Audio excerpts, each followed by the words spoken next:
Winter can do a serious number on your home, especially in your attic. So joining us now is Chad of the Aero Service team. He's going to be talking about the danger of having frost in your attic. Welcome to the show, Chad. Hey, thanks for having me. Appreciate it. So Chad, let's right off the bat, how serious can this problem be for people? This problem can be extremely serious. I've seen it to the point where we've actually had to remove the trusses from the top of a house because they were broken from the weight of the ice. Oh my. Goodness. So you've brought some stuff with you, correct? Yep. So I guess how can people just prevent this from happening in the first place? Well, some of the main causes that I see a lot of the time when there's frost in the attic is maybe 3 or 4 things. You have a lot of can lights, you know, where the heat's going past them. You have a humidifier that's set way too high in your house. Those household humidifiers where it's built in the furnace, those can cause a lot of problems.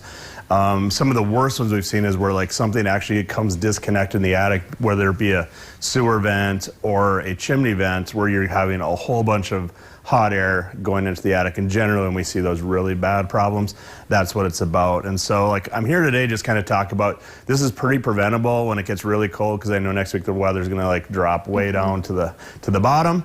And that's the time when you want to peek up there if you're concerned about it. Make sure you don't have frost, because it can be, you know, it can be taken care of before it starts melting and dripping into your house, is what I'm getting at. Mm-hmm. So what do you have in front of you, Chad? In front of me on the screen or on the table? Well, I don't know. Whichever one you want to do, man. You're the boss. You tell us. Well, let's go to the table.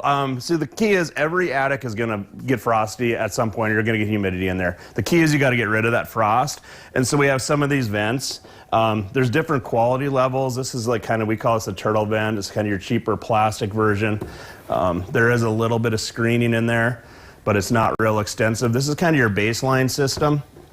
This is just a little bit higher quality, same thing, same operation, but you can see inside of here there's a lot more, you know, different levels of filtration, so you don't have either snow coming in or it lets more air through, right? Mm-hmm. Ridge vent is probably one of the most popular things right now. You know, flex it around onto the ridge cap.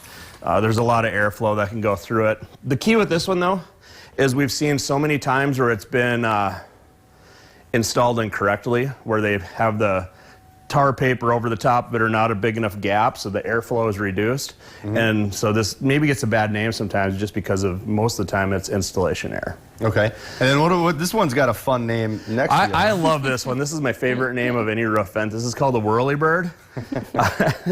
Spins. This is probably what I prefer out of anything. It's not aesthetically pleasing, but if you know this is spinning, you know your attic is being ventilated.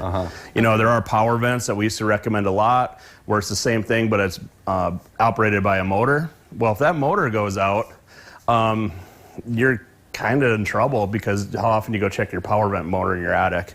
Right. And we've seen some problems this year where those motors have failed. Mm-hmm. So that's where I would like this old Whirlybird, or you know, one of these. It just depends on how much airflow. If you're in a windy environment up on a hill, any of these will work great. But if you're in those areas where there's not a lot of airflow, that's where you're going to want to think about something that's more actually taking action and, you know, creating a vortex. Mm-hmm. Mm-hmm. So we did have some photos that we were showing before, and those were pictures of what frost would look like in the attic, correct? Yep, and absolutely. And you want to always look on the north side if you're going to go take a look at that, because in North Dakota, the south side of the house generally doesn't get as much condensation. It's the north side with that north facing, the sunlight doesn't hit that slope very much. I see. And so if someone did have some leakage going on in their attic, are they able to call you guys? Yeah, they can call us. We can come on, give them a consultation on it. And the key is, the sooner we get out there, more likely we can take care of it without it being a big deal. A lot of the time with the frost that we've seen this season, where it hasn't been super long cold spells, if they identify it, we can come out and just like, it's called sublimation, where you just take that from a frozen liquid to a gas, and there's no dripping in the house. Sure. And Chad, one more thing. What would be a couple things people can do to prevent? I'm thinking, you had mentioned can lights, maybe switching out incandescents to LEDs. Would that help? That's a big step, and I think the main thing is just keeping that humidity under control in your house. There's a lot of guidelines out there. I'm not going to give a recommendation over the air. Sure. But a lot of people prefer more humidity than than is needed. And if you see your window sweaty, you know you're probably having a problem in your attic. Yeah, absolutely. Well, you've Totally got get it. some great tips for us. Thank you so much for coming on the show today. Thanks, no problem. Chad. Thanks for having me. So you can call the Aero Service team at 701-223-9249. You can also check them out on their website, aeroserviceteam.com. All right.